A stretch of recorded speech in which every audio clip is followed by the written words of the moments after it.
Eu gosto muito, quando começo a pregar, de contar para vocês onde é que o trecho se encontra na Bíblia, para que vocês possam ir conferindo e lendo a palavra do Senhor.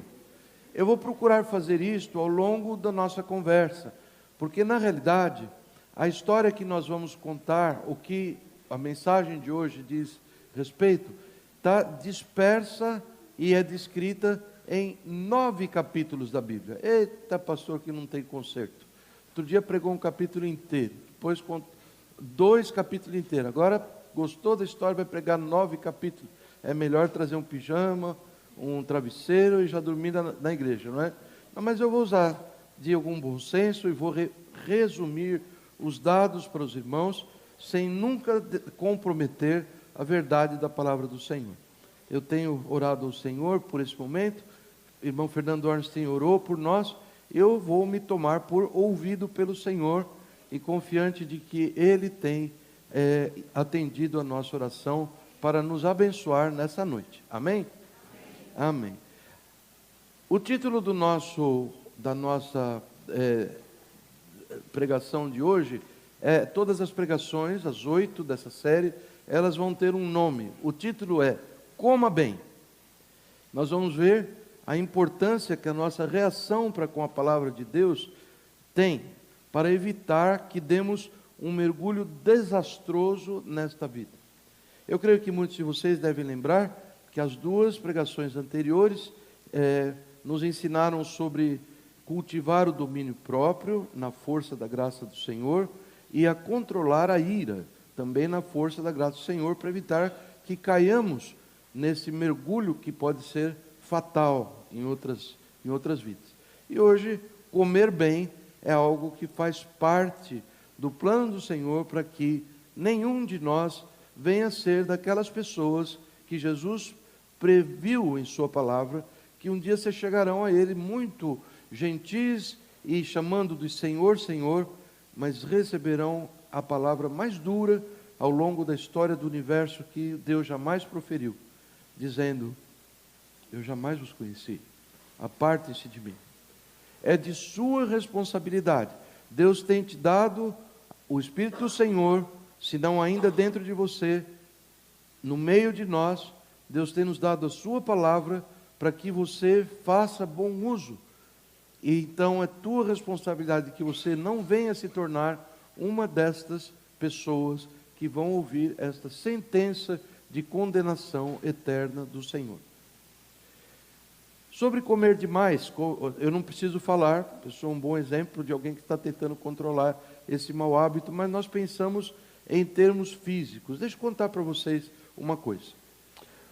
Uma vez, eu e a Débora fomos com uma igreja do norte da Flórida, de Orlando, na realidade, ao Haiti. E ali chegamos, nós ouvimos muita história, nós vimos muitas coisas. E uma das histórias que eu creio que jamais vou esquecer é que depois do grande terremoto, o mais recente, que devastou o Haiti, pessoas não tinham o que comer, não haviam portos para receber socorro, não havia pistas para povoar. Durante um tempo as coisas ficaram muito, muito críticas. E as pessoas faziam bolinhos de barro, água com barro, e punham sal, alguma coisa, e comiam aquilo para ter a sua fome saciada. Muito triste, não é verdade? Eu ouvi o repórter desse pastor, eu não o conheço, mas uma fala muito bonita, muito boa, de uma missão que levaram algum tempo atrás para o Haiti, depois desta fase, ainda um país bem devastado, bem arruinado pelos efeitos daquele terremoto, e eles levaram do Brasil 85 jovens nesta missão ao Haiti. Então, existiam médicos e eles levaram a palavra de Deus, alguma coisa no formato do que faz o bom samaritano. Bem, eles começaram a notar que com muita frequência as pessoas que vinham à fila para ser consultadas, para receber remédio, ou água, ou comida, o que quer que seja, elas queixavam de uma síndrome que fazia pensar aos médicos que talvez tivesse algum vírus, alguma doença na localidade e que causava aquelas pessoas a terem vista escurecida, tontura, suor frio, náusea, fraqueza e dor de cabeça. Ela deve existir uma síndrome, um vírus, algo que está causando uma epidemia no meio do povo. Mas quando se foi verificar mais profundamente, o diagnóstico era muito mais simples do que isso. É que aquelas pessoas que compareciam à fila, elas não tinham comido. Então o que elas estavam vendo não era na realidade uma síndrome, nada tão especial, mas eram sintomas decorrentes de falta de alimento. Algumas pessoas já não haviam comido por dias, 2, 3 dias. Outras diziam, eu só como uma refeição por dia. E aí o pastor conta que ele descobriu pessoas que comiam 3 refeições em uma semana. Então aquilo chegou ao diagnóstico, não é? E é muito simples de entender, se você não tem muita familiaridade com o assunto. O alimento que nós ingerimos, ele é digerido e a seguir os seus componentes são absorvidos na corrente sanguínea e eles são transformados em elementos vitais para a nossa vida. Aquilo que nós comemos é processado e aquilo que nós absorvemos é vital para que nós sigamos vivos. Bom, se é verdade que nós devemos nos alimentar para o nosso corpo físico, para que não soframos, Jesus nos lembra da necessidade de uma outra comida, que é a palavra de Deus. Todo mundo conhece, o trecho é bem conhecido, quando Jesus estava sendo tentado por Satanás, que ele diz ao tentador, nem só de pão viverá o homem, mais do que de... Ou seja, Jesus admite aquilo que nós sabemos, biologia básica do ser humano, para que viva precisa ingerir alimentos, precisa comer, mas o homem não vive só disto. O Senhor Jesus diz, e na realidade ele está repetindo uma palavra dada lá em Deuteronômio, creio que 3:8, onde ele diz, a palavra de Deus diz, que nós também vivemos e só vivemos por causa da palavra de Deus. Então a palavra de Deus, nesse sentido, ela nos dá fazemos um paralelo muito interessante com a comida, porque assim como acontece com o alimento físico, que é transformado, igual eu falei, para sustentar as nossas vidas, ao ingerirmos a palavra de Deus, o que acontece? É gerada fé, e a fé no Senhor nos mantém saudáveis espiritualmente. É um paralelo muito importante, eu nunca tinha pensado nisso, nesses termos, mas da mesma forma que comemos para estar vivos, nós precisamos da comida, da palavra de Deus, sobre a qual Jesus disse que depende da nossa vida, para quê? Para que nós sejamos mantidos pela fé que ela gera, mantidos saudáveis na nossa caminhada, na nossa vida espiritual. Então, da mesma forma que a desnutrição física, por falta de alimentos, pode gerar sintomas, enfermidades e até a morte, a inanição espiritual por falta de fé, que é gerada pelo ouvir a palavra ou pelo ler a palavra, essa inanição, ela causa todos tipos de sofrimento e pecado, inimizades, falta de perdão, cobiça, mentira, inveja, ira, infidelidade, misticismo, rebelião, e a coisa vai daí para fora. É um desgarrar-se do Senhor e da sua graça e da sua bondade, e que pode mesmo levar uma alma à morte. Dada essa introdução, eu digo com ênfase para os irmãos, comam bem da palavra do Senhor, aprendam da palavra do Senhor, busquem ouvir a palavra do Senhor. A nossa missão como liderança, como pastores da igreja, é não deixá-los sem a provisão da palavra. Nós temos aí todo um movimento liderado pelo pastor Bebeto para transmitir as pregações. Alguns já têm visto a pregação no YouTube, precisa divulgar melhor talvez, um ou outro, mas a ideia é que nós tenhamos, isso não é simplesmente para nos contextualizarmos, é para levar o pão da vida para os irmãos. Todas as madrugadas, todas as manhãs, os irmãos ouvem a palavra do Senhor. Muitos ouvem, quantos ouvem? A palavra do Senhor pelo WhatsApp ou pela mensagem, text message. Então, nosso desejo é que nunca falte. Alguns, eu tenho insistido nisso, alguns não têm podido, por razões ou outras, vir ao domingo, que é quando nós nos reunimos. Pois bem, o Senhor nos ensina que o dia do Senhor consiste em nos reunirmos em congregação, e onde estiverem 2 ou 3 reunidos no nome dele, lá ele está. Isso para justificar o fato que alguns grupos ainda não cresceram muito, mas hão de crescer pelo poder do Senhor.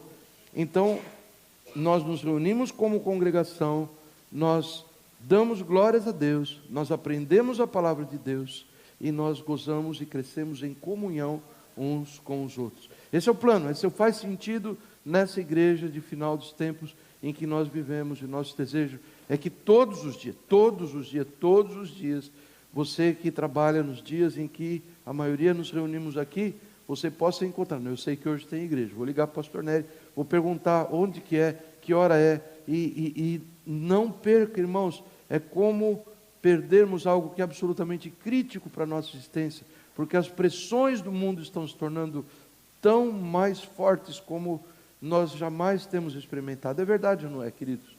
E é na palavra de Deus que nós encontramos a única esperança de sairmos bem, sairmos vivos desse momento de tribulação que já veio sobre o mundo. Muito bom. Eu quero contar para vocês, comparar a vida de 2 pessoas.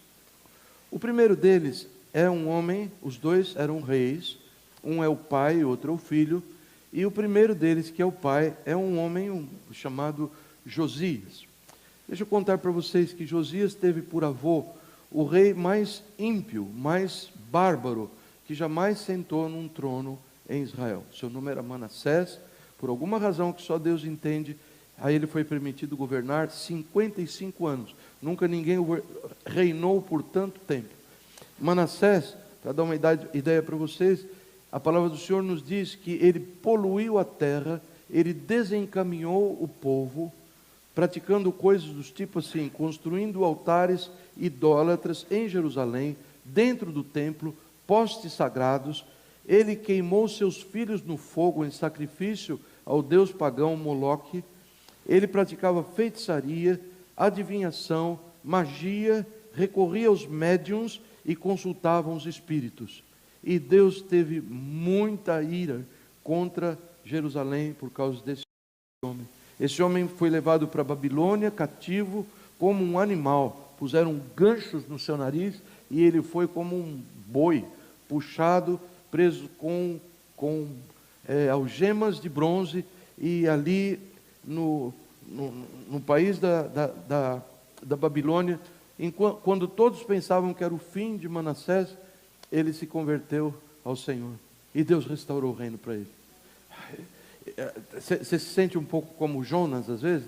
Não Jonas aqui, que o Senhor é um Deus perdoador, incrível, incrível. Eu estou mencionando Manassés contra a minha vontade, porque eu tenho muita antipatia por esse indivíduo. No céu a gente se acerta, mas eu tenho esse oposto de admiração tão grande por esse homem. Mas eu fico assim: Senhor, não é possível que o Senhor vai perdoar Manassés, mas o Senhor é bom e perdoador. E a razão por que eu trago é que talvez hoje exista entre nós alguém que está tão acusado, tão espezinhado por Satanás, por coisas que fez, rodou por esse mundo, fez tudo errado, tudo atrapalhado, e você tem uma consciência dada por Satanás e não por Deus, que Deus jamais vai te perdoar. Deus está na tua presença hoje dizendo assim: vem, filho, eu te perdoo. Eu perdoei Manassés, eu perdoo você. Incrível, não é? Incrível. Bem, o filho de Manassés era um moço chamado Amon, que começou a reinar com 22 anos, fez o que era mal aos olhos do Senhor, e com 2 anos de reinado foi assassinado, deixando como seu herdeiro um menino de 8 anos de idade, que se chamava Josias. Josias tinha 8 anos, a Bíblia não diz exatamente os termos em que ele foi rei aos 8 anos de idade. Provavelmente, como aconteceu com outro rei menino também, ele teve curadores, teve tutores e etc. Mas esse aspecto seguramente não é tão importante para nós quanto contar algumas coisas sobre ele. Desde menino, ele fez o que o Senhor aprova e andou nos caminhos do Senhor. Eu estou lendo na palavra que está em 2 Crônicas 34. Aos bereanos aqui presentes, a minha admiração pela sua bereanice, e eu te dou as passagens depois, está prometido, ou te dou o meu manuscrito. Então, aos 8 anos, esse moço começa a servir. Com 16 anos de idade, sendo ainda jovem, ele começou a buscar o Senhor mais intensamente. No 12º ano do seu reinado, agora com 20 anos, ele começou a purificar Judá e Jerusalém de altares idólatras, toda aquela coisa que andava lá por Jerusalém, que o seu avô tinha construído. A terra estava sem zero conhecimento de Deus e de sua palavra por 54 anos, ou 54 anos, 52 para Manassés e 2 para Amon. E ele é inclinado a buscar o Senhor, e um ano seguinte, com 21 anos de idade, Deus levanta um dos maiores servos do Senhor, profetas da antiguidade, Jeremias, para proferir a palavra do Senhor. Aqui uma outra coisa muito interessante, muito interessante. O Espírito do Senhor conduz o coração do homem, a sua bondade o leva ao arrependimento, para que a pessoa, eu vou buscar o Senhor. Não leva muito tempo. O Senhor o assessora de homens de Deus, ou da palavra de Deus, ou da igreja, ou de alguma forma, porque no reino de Deus não existe pessoa andando sozinha, não existe isso, não existe. No reino de Deus tudo é no plural, tudo é no coletivo. Volta e meia eu falo isso aqui, os irmãos já sabem. A palavra nos diz que Jesus é a videira e nós somos os galhos. Jesus nos diz que Ele é e nós somos o corpo, os membros que formam o corpo. Jesus diz que Ele é a pedra fundamental, Ele é a pedra angular, e nós somos os tijolinhos, as pedras da construção. O Senhor nos diz que Ele é o Pai, nós somos. Então não existe, não queira mutilar a descrição bíblica, aquilo que o Senhor nos ensina, que é o corpo de Cristo, que é a sua igreja, em clube do eu sozinho. Não existe isso. Então, quando o pastor Nery ligar para você, eu escrever uma cartinha, dizer assim: ô irmão, como está? Você não tem vindo à igreja? Não se refreie de dizer, está tudo bem comigo, porque isso não é verdade. Quem não vem à igreja do Senhor tem algum problema, e Jesus, com muito carinho, deseja sanar esse problema. Ele deseja aproximar de você e dar soluções práticas, para que esse problema possa ser devidamente resolvido em verdade. Ok? Muito bem. Aí estava Jeremias, e agora existe um plano por parte dos grandes de Jerusalém, de reformar o templo de Jerusalém. Todos nós que temos uma casa um pouco mais velha sabem que de tempo em tempo racha uma parede, os tacos do chão começam a soltar, entope os canos do esgoto, precisa quebrar a casa inteira, o marido quase morre. Essas coisas todas fazem parte da nossa vida, sim ou não? Nós sabemos. Agora imagine um templo negligenciado, ideologicamente negligenciado por reis absolutamente pagãos, como eu descrevi para vocês, tá certo? E o estado que estava esse templo, estava largado a ninguém, não é? Então existe um grande levante no coração dos líderes da nação para reformar, e durante algum tempo se contratou pessoas para lidar com esta obra. Houve um dia em que Josias, ele diz ao seu secretário, Safã, um homem fiel, um homem leal, eu tenho a impressão que ele deve ter sido o tutor de Josias quando pequenino. Eu não tenho um fecho para minha hipótese, mas são coisas para quem gosta de estudar a Bíblia. Quem é o tutor, quem é o tutor? Provavelmente era esse homem tão próximo, e eu deixo essa resposta lá para o céu. Então, ele se achega a Safã e diz: nós precisamos que você vá ao templo, ele está falando da casa do rei, você, Safã, vá ao templo e traga prata que foi colhida. Eles estavam levantando coleta do povo para a construção do templo. Traga para que nós demos aos trabalhadores e para que nós compremos aí umas tesouras de madeira, seja o que for, que é necessário para o reparo do templo. E Safã vai ao templo e se encontra com Ilquias. Ilquias, ele é o sacerdote, ele é o pastor de Israel, guardadas as devidas proporções, é o sumo sacerdote. Quando chega lá, Safã, para buscar as moedas de prata, eu já vou buscar. E ele entra no cofre, imagino que tem um cofre, e Uquias entra para voltar com um grande volume de moedas de prata, talvez tivesse alguns ajudantes, e Uquias sai branco. Sabe quando você vê algo espantoso? Ele volta, tem muito drama nessa cena, eu gostaria demais que você vivenciasse totalmente. Ele diz assim: enquanto eu estava lá coletando a prata, eu achei a lei do Senhor. Provavelmente bem empoeirada, provavelmente na forma de um rolo, provavelmente o livro de Deuteronômio, e Uquias apresenta para Safã, Safã lê, diz: o rei tem que saber disso. E ele leva as moedas de prata, ou a prata, e dá na mão do rei, e ele conta, dizendo assim: o sacerdote Uquias encontrou um livro, e mostra para o rei, aqui, um livro, e ele começa a ler o livro para o rei. E a palavra do Senhor nos diz assim no versículo 11: assim que o rei ouviu, um jovem de 26 anos, ele nunca ouviu o que é direito e o que não é direito, ele nunca viu que pai tinha que criar seus filhos no caminho do Senhor, ou que filhos tinham que honrar os pais, porque esse é o primeiro mandamento com promessa. Ele nunca tinha ouvido sobre não cobiçar a mulher alheia, ele nunca tinha ouvido sobre não furtarás, nada, zero. Uma cabeça sem programação nenhuma das coisas de Deus.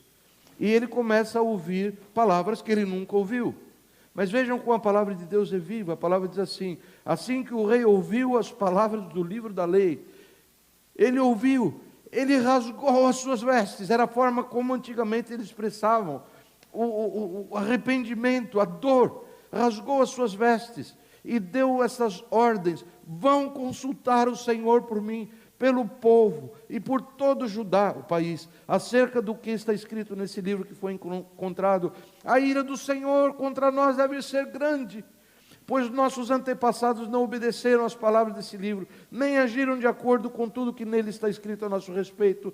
Vão, busquem o conselho do Senhor, alguém que sabe sobre Deus, e foram encontrar essa profetisa que vivia nos arredores de Jerusalém, profetisa Hulda, que manda essa palavra para Josias, dizendo: assim diz o Senhor, digam para este homem, eu trarei desgraça sim sobre este lugar, o Senhor dizendo, e sobre os seus habitantes, tudo o que está escrito no livro que o rei de Judá leu, porque me abandonaram e queimaram incenso a outros deuses, provocando a minha ira por meio de todos os ídolos que as mãos deles têm feito. A chama da minha ira arderá contra esse lugar e não será apagada. O Senhor havia dito que aquilo que Manassés fez havia despertado nele uma grande ira, de forma que ele iria trazer juízo, castigo sobre a nação de Judá, sobre a cidade de Jerusalém. E ela segue, dizendo: vão e digam ao rei que os enviou para me consultar, ou para consultar o Senhor, já que o seu coração se abriu, e você se humilhou diante do Senhor, ao ouvir o que falei contra esse lugar, e contra os seus habitantes, que seriam arrasados e amaldiçoados, e você rasgou as suas vestes, e chorou na minha presença, eu o ouvi, declara o Senhor.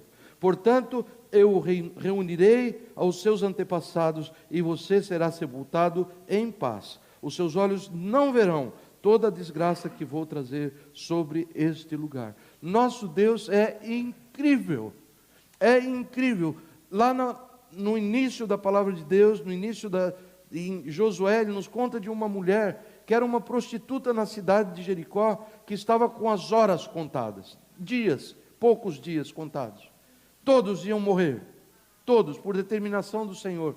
E o Senhor lá lidando, porque os seus olhos, conforme ele diz para o rei Asa, porque os seus olhos constantemente passam por toda a terra, para encontrar alguém cujo coração é inteiramente dele, para que ele possa se demonstrar forte para com essa pessoa. O Senhor ali, enquanto prepara a destruição de Jericó, ele encontra uma mulher de vida fácil, uma mulher desprestigiada, uma mulher provavelmente doente, uma mulher humilhada, uma prostituta da cidade, não precisa falar mais nada. Ele olha e diz: espera um pouquinho, segura aí os anjos destruidores. Eu imagino que o Senhor deve falar, segura a hecatombe celeste que vai destruir aquela cidade. Eu tenho uma missão importante. O povo dá um passo para trás, o povo celestial dá um passo para trás, e o Senhor vai, Josué, manda 2 espias naquela cidade. Eu tenho uma obra especial para eles. Os espias vão, os espias são vistos, e Deus controla os fatores, de maneira que eles acabam entrando na casa de quem? De Raabe, aquela prostituta, se escondem. E Raabe diz para eles, eu tenho ouvido, como o povo dessa terra, eu tenho ouvido o que o seu grande Deus faz. Eu quero me render a esse grande Deus. Eu adoro esse grande Deus. O que fazer? Existe todo um plano a ser desenvolvido, e os espias se vão e diz para Raabe, você amarra esse cordão de escarlata pela sua janela, porque ela morava sobre o muro da cidade, e diz, o Senhor vai livrá-la. E o Senhor livra Raabe. Quando todos os muros de Jerusalém, de Jericó caíram, uma parte do muro ficou em pé, a casa de Raabe, e ela é libertada, e ela sai, e ela é salva, ela e sua família. Aí tudo cai, eu imaginei, isso é da minha parte. E ela sai, e ela é levada, ela é integrada no povo de Israel. E enquanto ela está lá nessa situação, imagino tendo que aprender a língua, tendo que tirar a green card, essa coisa toda, sabe como é, de pessoa chegada, um homem da nação de Israel, por nome Salmão, olha para ela e achou muito bonitinha, muito simpática, e existe um amor verdadeiro entre os dois, e dessa união surge uma linhagem que você conhece. Dessa união surge o avô de Ruth, o avô de Davi, e Davi vai dar origem a Jesus lá na frente, uma prostituta na linhagem de Jesus, porque qualquer coisa que uma pessoa tenha feito na terra, que tenha ofendido o Senhor, que tenha trazido tristeza ao coração dela própria ou de outras pessoas, quando essa pessoa se arrepende, clama pelo nome de Jesus, Ele salva. Deus tem essa fraqueza, Ele não aguenta não salvar pecadores perdidos. É incrível, é incrível como Deus faz as coisas, e agora Ele usa desse seu mesmo expediente para salvar Ezequias. Vai ruir tudo, bem parecido com os muros de Jericó. Mas você se arrependeu, você ouviu a palavra, você rasgou as suas vestes, você se humilhou diante de mim. Gente, o homem virou um leão. Ezequias, ao ouvir essa palavra, ainda não tinha sido escrito o Salmo 33, eu não queria deixar passar, e ele diz assim, o Senhor protege aqueles que o temem, isto é, aqueles que o levam a sério, aqueles que firmam esperança no seu amor, para livrá-los da morte e garantir-lhes vida, mesmo em tempos de fome. Nossa esperança está no Senhor, Ele é o nosso auxílio e a nossa proteção, nele se alegra o nosso coração, pois confiamos no seu nome. Esteja sobre nós o teu amor, Senhor, como está em ti a nossa esperança. Quem é a tua esperança, gente? Se você não confessa os seus erros, os seus pecados, você vai ter que levar a tua vida a um fardo mais pesado. Você precisa de Jesus na sua vida, controlando o caminhão da tua vida. Porque sozinho, o que você vai fazer? O que fazer? Onde está a nossa esperança? Nós temos orado por uma anistia, mas o problema de imigração segue afetando muitos dos nossos irmãos. É a crise no mercado de trabalho, são as dívidas, estudo, seguro de saúde, crise no casamento, inimizades. Eu queria contar para vocês, tendo tido uma experiência recente, que eu vou dar testemunho aberto sobre isso, mas não vai ser hoje. Uma experiência recente da graça de Deus, restaurando 2 relacionamentos, em uma semana. O Senhor restaurou relacionamento que eu achava que jamais ia ser restaurado. E o Senhor faz todas as coisas. O que houve antes da restauração? Só uma coisa, da minha parte, uma coisa só. Socorro, Senhor, eu não sei o que fazer, me dá a tua graça. E o Senhor age com poder e graça, e o Senhor refaz todas as coisas. É incrível esse nosso Deus. Depois disso, o rei convocou todas as autoridades de Jerusalém e de Judá, e em seguida subiu ao templo do Senhor. Imagina só a força de espírito desse homem, tendo ouvido tal aprovação do Senhor. todo o povo de Jerusalém o acompanhou, os sacerdotes, os profetas, todo o povo, dos mais simples aos mais importantes. Para todos, o rei leu em alta voz todas as palavras do quê? Do livro da aliança do Senhor. Ele grudou naquele livro, gente. Era qualquer coisa. Não, espera um pouquinho, deixa eu ver lá o que diz a palavra do Senhor. Mas rei, então vamos fazer. Não, espera aí, deixa eu ver a palavra do Senhor antes. Como eu gostaria que o Senhor nos impregnasse desse Espírito. Porque a gente é muito valente, gente. Nós somos muito peitudos, a gente vai enfrentando a vida, manda ver, e a gente vai aplicando aquilo que o Pai ensinou, aquilo que aprendemos lá na nossa terra, e os nossos costumes, e nós estamos quebrando a cara, nós estamos fazendo o jogo do inimigo, nós não estamos tendo a previsão de que os nossos jovens serão comidos vivos, nós não estamos tendo a previsão de que tudo vai rolar por água abaixo. O Senhor manda um evento de saúde sobre você, você está preso numa cama para o resto dos seus dias, e nós estamos jogando com a vida como se depende de nós o escapar dessas desavenças com a nossa sorte.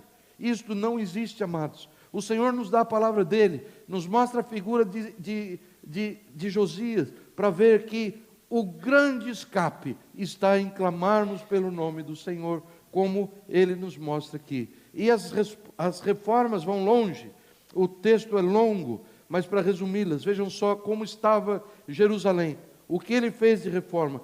Josias também derrubou as acomodações dos prostitutos cultuais que ficavam no templo do Senhor, onde as mulheres faziam tecidos para a Será, que é uma deusa da fertilidade. Você tem uma ideia do que ele está descrevendo aqui? Você tem uma ideia do que está acontecendo por aqui? Dentro do templo do Senhor, dentro do templo. Esse pastor que diz, com relação aos pecados morais, eles não acontecem de repente. As pessoas deslizam para dentro dele, devagarinho, vão deslizando, e ao longo daqueles anos, Bíblia fechada, palavra de Deus sem ser dada, tudo é permitido, tudo é igualdade de direitos, e nós pensamos que estamos fazendo grandes decisões, quando na realidade, com a palavra de Deus fechada aos nossos ouvidos, sem comê-la, como o Senhor nos ensina, é morte, amados, é morte. Não existe nada que você possa olhar e dizer, aí está a minha segurança. Outra coisa, ele eliminou os médiuns que consultavam espíritos, os ídolos da família, outros ídolos e todas as outras coisas repugnantes que havia em Judá e em Jerusalém. Ele fez isto para cumprir as exigências da lei, escritas no livro que o sacerdote Ilquias havia descoberto no templo do Senhor. Esta é a verdade, meus irmãos. A exposição da palavra de Deus, ela gera fé viva. E fé viva é isso. Você ouve a palavra, você acredita, se acredita no mensageiro que deu a palavra e você a põe em prática. Não existe outra fé que possa salvar. Não existe outra história que você possa contar naquele dia final, onde o Senhor vai te olhar nos olhos e vai te perguntar, o que você fez da minha salvação? Não existe outra coisa. O Senhor quer que nós a ponhamos por prática na nossa vida. E para que isso não pareça muito legalismo, a graça do Senhor está por trás disso tudo, porque nós não podemos. O Senhor nos tem habilitado a vencer certas dificuldades. O Senhor nos tem dado certas reservas morais, eventualmente. Embora eu acho que não exista nenhuma. Eu acho que isso é graça de uma forma disfarçada. Mas tem coisa que você não pode largar. Tem coisa que está grudada em você. Existem vícios de conduta, vícios de pensamento, vícios de ações que não larga de você. Então é tempo, amado, do povo de Deus rasgar os vestidos, como Josias fez. Parar de bancar o religioso, parar de olhar para regras, parar de olhar para o que quer que seja, que você pensa que você vai derivar alguma vantagem disso, porque não há vantagem, não há. O Senhor está olhando para a única coisa que te pode salvar, que me pode salvar, que são coração rasgado diante dele, Senhor, Senhor, eu sou um homem que preciso da tua misericórdia e da tua graça. Esse é Josias. Aprendemos algumas coisas com ele? Não. Eu espero que sim. Mas ele teve um filho, e a sucessão foi muito conturbada. Josias morreu aos 39 anos de idade, jovens, para aquela época não era tão jovem não. Ele tinha um filho por nome Jeoacás, por algumas razões, que a Bíblia não expande muito a respeito. Ele não foi aceito como rei pelo poder dominante na época, que era o poder do Egito. Havia esse faraó chamado faraó Neco, os seus exércitos mataram Josias, e Neco não aceitou o filho Joacás que reinasse em Jerusalém. São detalhes para fazer uma união de fatos que tenha consistência. E esse homem, Joacás, foi levado embora para o Egito, lá ele morreu. Nós não sabemos nada a respeito dele. O faraó impôs cargas pesadas, na ausência de um rei de verdade sobre a nação, e eles levantaram um puppet. Como chama puppet em português? Um marionete. Levantou um marionete. Jeoiaquim era o nome dele. Filho também de Josias. E ali estava ele. E ele tinha muita esperança, pelo que tudo indica, de que o Egito eram suas costas quentes. Conhece esse termo? Em São Paulo a gente usa isso, né? Eu tenho costa quente com o gerente do banco. Isso quer dizer que você acha que tudo que você pede o gerente faz. Não seja tolo, o gerente vai cobrar. Mas enfim, essas costas quentes é o que ele pensou que ele tinha para com o rei do Egito. E ele começa a reinar. E ele começa a reinar numa situação muito preocupante. Porque na situação de conflito, verdadeiro rei sendo deposto, ele subindo ao rei, não tendo sido preparado para ser o rei. Você tem uma ideia do que isso significa? Quem ia ser rei, ele era criado para aquilo, ele era educado para aquilo. De repente você fala, não, o rei não é esse aqui, é você. Você não sabe o que fazer. É como dar a camisa 10 da seleção e diz aqui, vai lá, entre em campo, é a final da Copa do Mundo. Alguma coisa do tipo assim. Bom, alguns se sairiam bem. Eu, por exemplo. Mas outros não se sairiam tão bem, não é? Então, isso que aconteceu. O homem tremeu nas bases e, inseguro, ele acaba fazendo com o Egito esse tipo de conluio, esse tipo de relacionamento comprometedor para a sua nação. Ele começou a reinar com 25 anos e vejam só o que aconteceu. Jeremias, profeta do Senhor, olhando a vida desse rapaz, cujo sonho era, eu quero uma casa legal. E ele propôs no seu coração construir um grande palácio. Madeiras de cedro, granito, o que você imaginar de um grande palácio. Não era hora de construir um grande palácio, por todas as razões históricas que eu espero ter dado para vocês. Pelas razões financeiras da nação, que se encontrava praticamente escravizada por poderes superiores. Mas ele queria, porque ele queria, porque ele queria. E ele começa a construção desse palácio. Em pouco tempo, ele teve que utilizar os seus irmãos como mão de obra escrava. Não, você vai trabalhar para o rei hoje. Não, mas eu estou cuidando da minha... Eu vendo tecidos. Não. Fecha a loja de tecidos, vai lá. E ele começa a angariar, eu imagino, muita impopularidade no meio do povo. Ele começou a ser um ditador, um tirano. Para que razão? Por algum motivo nobre? Para que armar o exército mais forte? Não, para uma satisfação pessoal dele.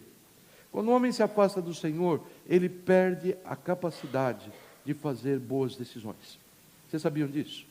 Perde completamente, ele perde a capacidade de fazer decisões boas e sensatas, das quais ele pode receber algo bom, sua família, sua igreja, sociedade, completamente perdido, assim vai. E o Senhor levanta Jeremias, seu profeta, e diz, pegue um rolo, escreva neles, estou em Jeremias capítulo 36, escreva nele todas as palavras que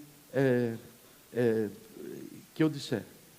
E Jeremias começou a ditar essas palavras, o seu amanuense Baruque começou a escrever, e ele diz, esta razão, Jeremias, porque eu quero que você escreva estas palavras, eu vou lhes dizer qual é.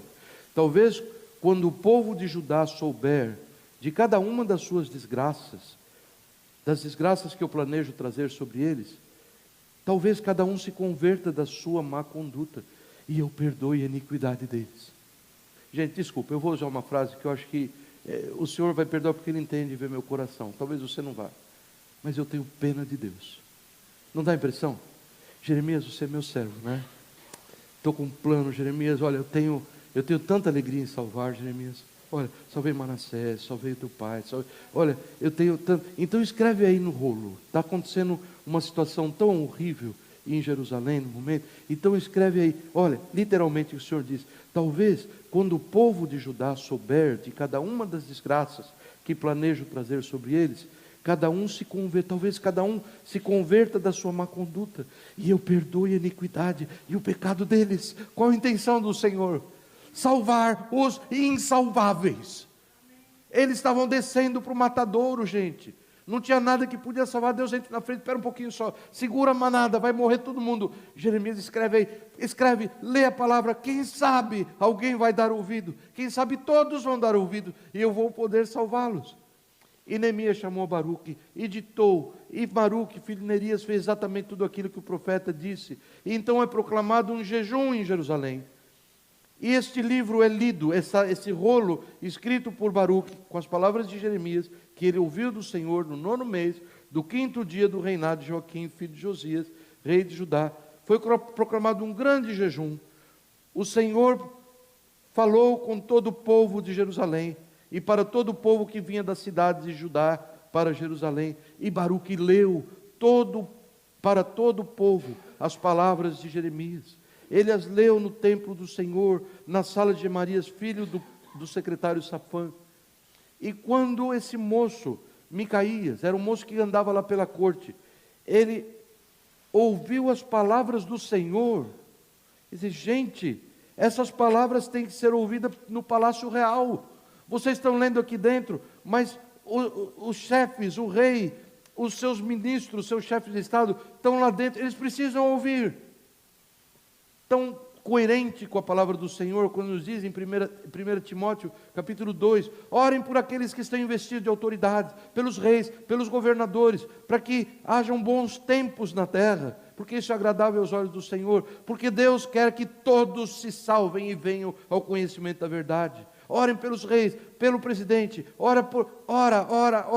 Essa é a mensagem do povo do Senhor, e Baruque recebe essa visitação do Senhor, de responsabilidade. Diz: leva lá para o povo, pegue o rolo e leia para o rei. Baruque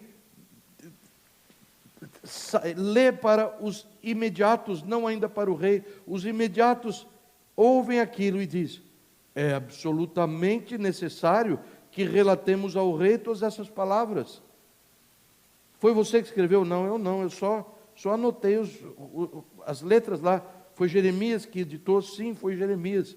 E eles dizem para Jeremias e Baruque: vão e se escondam, porque vai chover fogo aqui. Eles sabiam como era o coração do rei. E eles vão, deixaram o rolo na sala real. O rei mandou Jeudi pegar o rolo, e Jeudi trouxe para a sala onde estava o rei, para o seu apartamento de inverno. Chique, né? Um apartamento de inverno.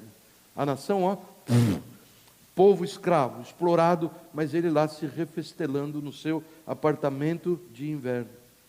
E aí está. O rei e todos os seus conselheiros pararam e ouviram aquelas palavras, e vejam o que aconteceu. Jeudi começou a ler, e quando ele terminava de ler 3 ou 4 colunas, o rei disse: está aqui um canivete de escritor, rasgava e jogava no fogo. Aí ele lia um pouquinho mais, jogava no fogo, jogava no fogo. O rei e todos os seus conselheiros que ouviram aquelas palavras não ficaram nada alarmados, nem rasgaram as suas roupas, lamentando-se.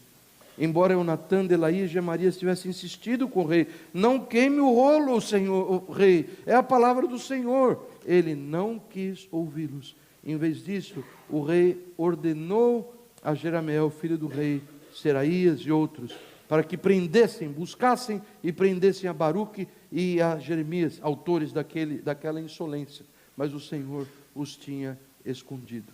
Bem, ele queimou a Bíblia, mas o Senhor, que é autor da Bíblia, continuou vivo. E Jeremias recebeu outra visita do Espírito de Deus, que diz: pegue outro rolo, escreva nele tudo igual. E aquilo que Jeremias leu para o rei naquele dia ainda se encontra, depois de centenas de anos, aí na tua mão, na tua Bíblia. E é assim que diz a palavra do Senhor em Jeremias capítulo 22, que é exatamente o que o rei ouviu dos lábios do servo do Senhor naquele dia: ai daquele que constrói o seu palácio por meios corruptos, seus aposentos pela injustiça, fazendo os seus compatriotas trabalharem por nada, sem pagar-lhes o devido salário. Ele diz: construirei para mim um grande palácio, com aposentos espaçosos, faz amplas janelas, reveste o palácio de cedro e pinta-o de vermelho. Você acha que acumular cedro faz de você um rei? Diz o Senhor. O seu pai não teve comida e bebida? Ele fez o que era justo e certo, e tudo ia bem com ele. Ele defendeu a causa do pobre e do necessitado, e assim tudo corria bem com ele. Não é isso que significa conhecer-me, declara o Senhor. Mas você não vê nem pensa noutra coisa, além de lucro desonesto, derramar sangue inocente, opressão e extorsão. Portanto, assim diz o Senhor a respeito de Joaquim, filho de Josias, rei de Judá: não se lamentarão por ele, clamando: ah, meu irmão, ah, meu irmão, minha irmã. Nem se lamentarão clamando: ah, meu Senhor, ou ah, sua majestade. Ele terá o enterro de um jumento, ele será arrastado e lançado fora das portas de Jerusalém. Ponto final. Assim diz o Senhor. A Bíblia diz que ele dormiu quando se refere à sua morte. Não existe uma descrição, mas existe um historiador muito famoso, muito prestigiado, o maior historiador, até onde eu sei, da história dos judeus. O seu nome é Flávio Joséfos, e ele escreveu assim, que o rei Nabucodonosor, ele massacrou Joaquim e com todos os seus oficiais maiores, e jogou os seus corpos em frente às paredes de Jerusalém, sem qualquer sepultamento. Seus restos mortais foram colocados numa cova comum, como um jumento, conforme o Senhor prometeu. Amados, cheguei na última folha. Hoje eu ponho diante de vocês a bênção e a maldição. Escolham a bênção para que vocês vivam. Nós precisamos nos alimentar da palavra do Senhor. Está chegando o fim da possibilidade de que tanta negligência não custe preço nenhum. O Senhor está segurando o rebanho para que não caia, não desça ao matadouro. Seja um daqueles que ouvem a doce voz do Senhor e diga: Senhor, eu me arrependo. Eu quero escrever uma história nova ao teu lado. Eu quero andar nos seus caminhos. E o povo de Deus diz: